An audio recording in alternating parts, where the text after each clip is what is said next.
Welcome to your world definition. Awareness is the highest wisdom. Let's follow the 3 R's. Reduce, recycle as much as you can. Recycle as much as you can. Reuse, reuse, reuse. Hi all, the topic for the day is environmental racism. How is environmental management or control of pollution is related to racism? You must be wondering, right? Please watch this vlog completely to understand the perspective. Right. In one of the recent reports, Greenpeace reports, Apocalypse reports, about 231 out of 287 Indian cities have been polluted above the national standards. How is it possible? 2020 was full of COVID-19 lockdown. Most of the year we were sitting at home, we could not go out, and there were a lot of restrictions, and still you are polluted. How is this even possible? I understand your question. This is because a lot of plastic have been imported into the country. Not only plastic waste, a lot of waste in the form of scraps and dumps come into the country through various means, and there were hardly any restrictions for that.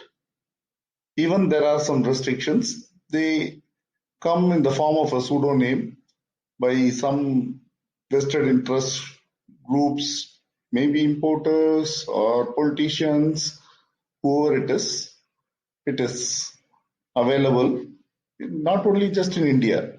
This is the case of many countries like China until they imposed a ban on all these plastic imports in 2018, and countries like Malaysia, Vietnam, Thailand, Philippines, Turkey, and most of the African countries, even some Eastern Europe countries like Poland are not exceptions. Taiwan, all these countries have been impacted by this. Your waste from the Western world comes to the East, and they come in different forms. It's not only the ploy of the West to burden the East, but it has to be attributed to the vested interest groups in this part of the world. China banned, I think in 2018, they brought a ban on these plastic imports.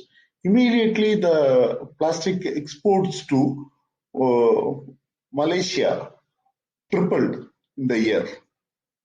And you understand the link, and you know how China and Malaysia are linked to each other.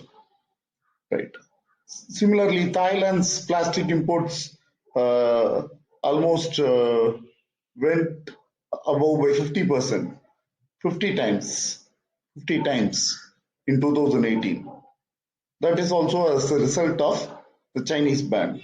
So you can comprehend that there is a thread in all these things, and how it is related to one country banning some imports, whereas it is sent to other countries. You might have also seen the news wherein the Philippines returned a container of plastics to Canada or some other country, which was imported in a different name. All these import scams are not very different, and countries like China have a strong crackdown policy on this. But in some other countries, it is happening without the knowledge of the customs, or maybe customs crackdown. Customs people are taking it easy, Western interest groups are there, and obviously the importers could not do this without the support and blessings of our honorable politicians.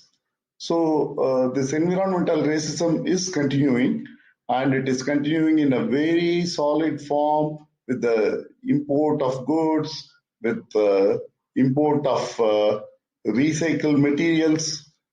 The stated purpose is one, but the purpose for which it is used is another, and the kind of illegal distribution and the increase of landscapes, these are not uncommon in any of the Asian or African or East European countries as compared to the other countries of the world, the Western Europe or the North American continent.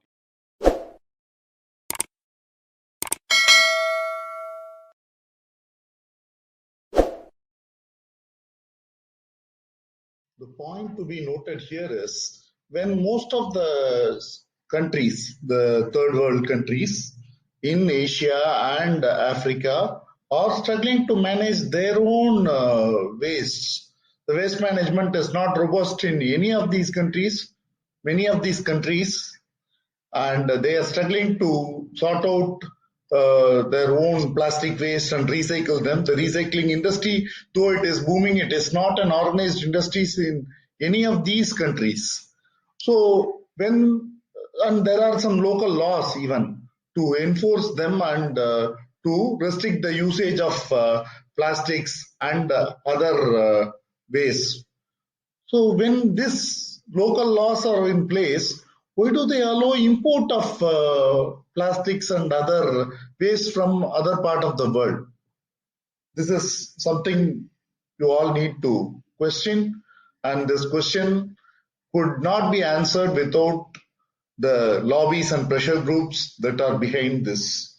And definitely there is an agenda of environmental management, pushing it to the weaker countries, the third world countries, the poor countries, and these wastes are dumped, and even most of the processes are outsourced to these countries. For example, most of the dyeing industries are located in the third world countries rather than the countries, and these processes are outsourced. So when this is the case, the countries that are affected should take a firm stand on these areas. It's not just the imports. Most of them been camouflaged, and the reasons for the material import by the recyclers are much different than what it actually seems to be. So when this is the case, the countries have to understand that they are not the dump yard of the world.